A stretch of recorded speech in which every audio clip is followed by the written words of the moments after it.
Friday night is the home of the blue brand, but this week we've seen quite a lot of green as the ratings went up, and now we're going to have a look at who was responsible for that with the quarter by quarter hour breakdown. Welcome back, guys, to Fog Wrestling, and here we go.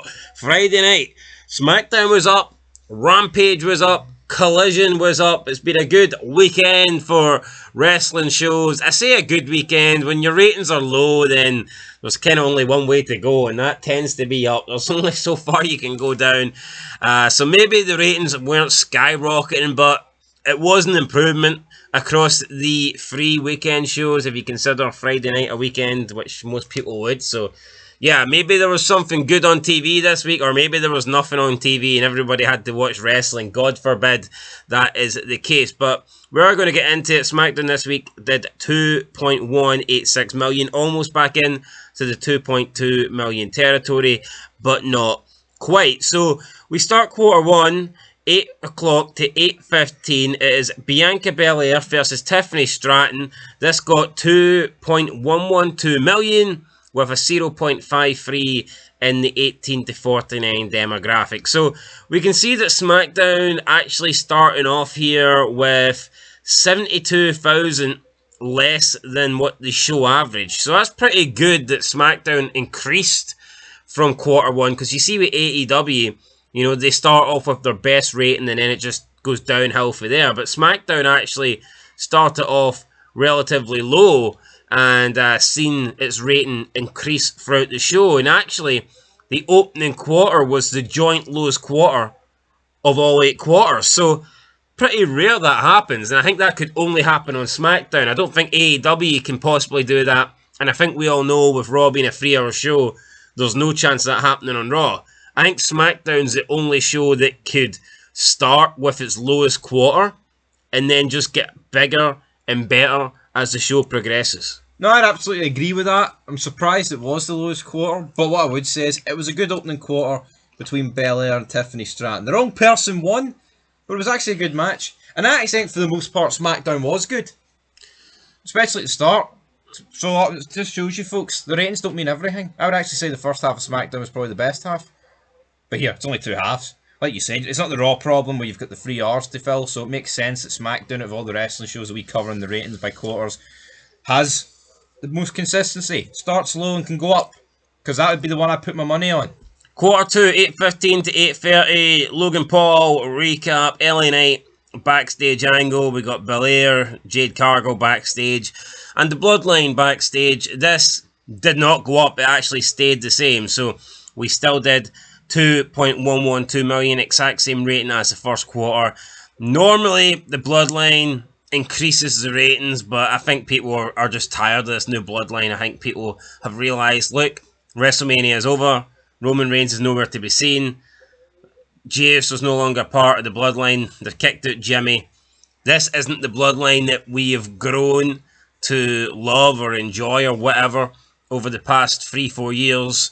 This is effectively just a group with 3 Samoans in it. That's all it is. Nothing more, nothing less. Yep, it's Paul Heyman keeping it And together. it's not even established Samoans.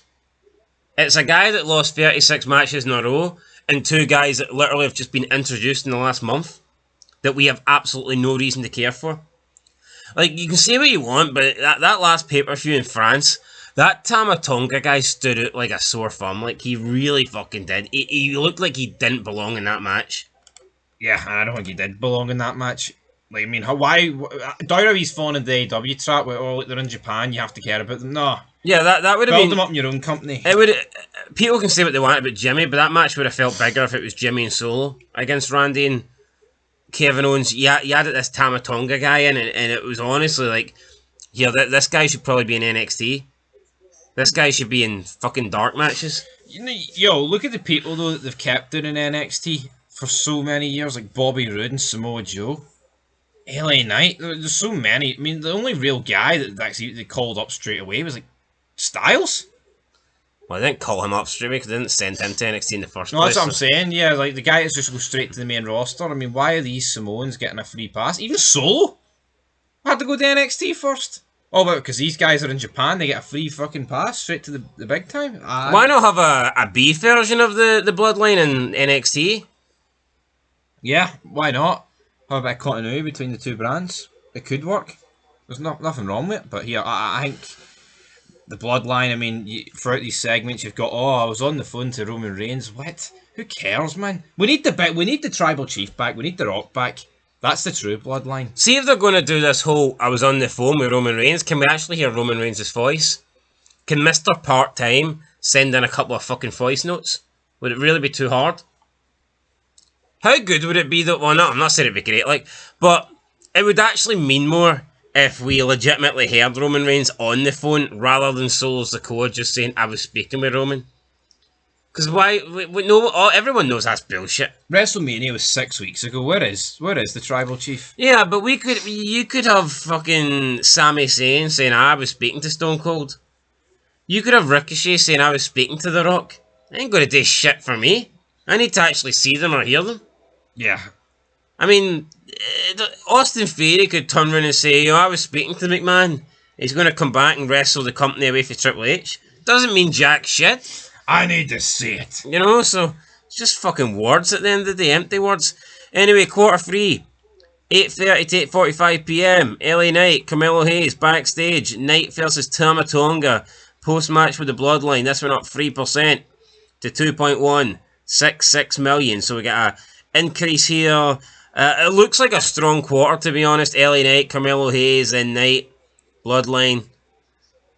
I'm not surprised this went up just looking at who was involved. Yeah, I mean, again, LA Knight and Carmelo Hayes, for me, were the MVPs of SmackDown, their backstage segments. And again, you've got a Bloodline match with them all out there. We can question who won it, but LA Knight, I guess, was protected in the finish. But again, it's like the Bloodline... When you see people see the Bloodline on TV and you see the clips, they're living off the name. And it's going to die down very soon. I mean, like, we're only 6 weeks removed from Mania. The longer the Bloodline goes on without Roman Reigns coming back, the less people are going to care for it. You could make a case. I think the Bloodline right now is weaker than the Judgment Day. 100%. Yeah, no, I would agree. They don't have a championship to their name. And, I mean, at least the Judgment Day's got 2 world champions, one current and one ex in it. Carlito sniffing about. Dominic is more over than anybody in the Bloodline. And JD Madonna, like, I mean, he's actually had more WWE exposure than the other two. Yeah, I mean, JD McDonough is a bigger name than fucking Tama Tonga. It is what it is. Yeah. Doesn't make me proud to say it, but it's true. Quarter 4, 8:45 to 9 p.m. Knight and Hayes backstage angle again. Then we get the Cody Rhodes and Logan Paul live angle. This did not go up. This actually lost 5,000 viewers. Not good there, Cody Rhodes. Contract signing, not going up. Big Cody the draw.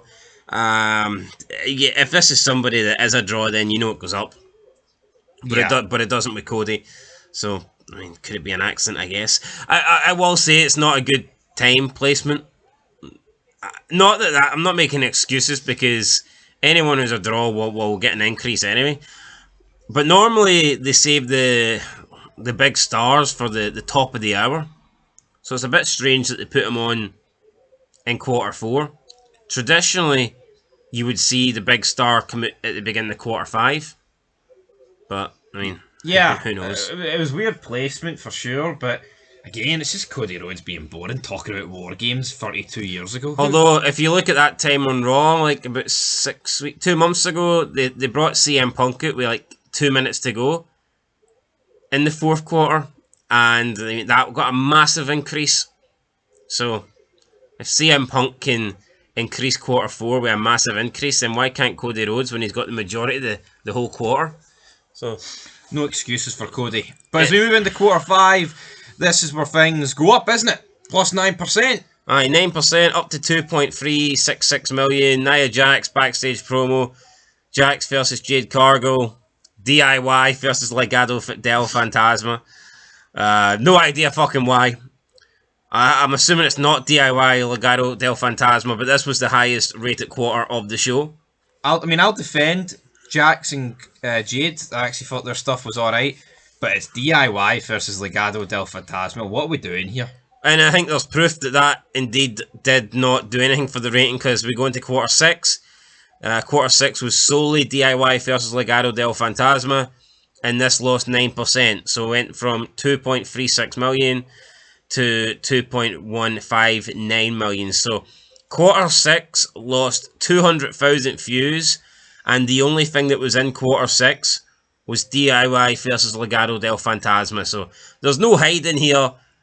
These two teams lost over 200,000. That's the, that's just how it is. No, and I'll tell you what, this is for me when the show fucking died. This is when I actually looked at the screen and went, why am I watching this?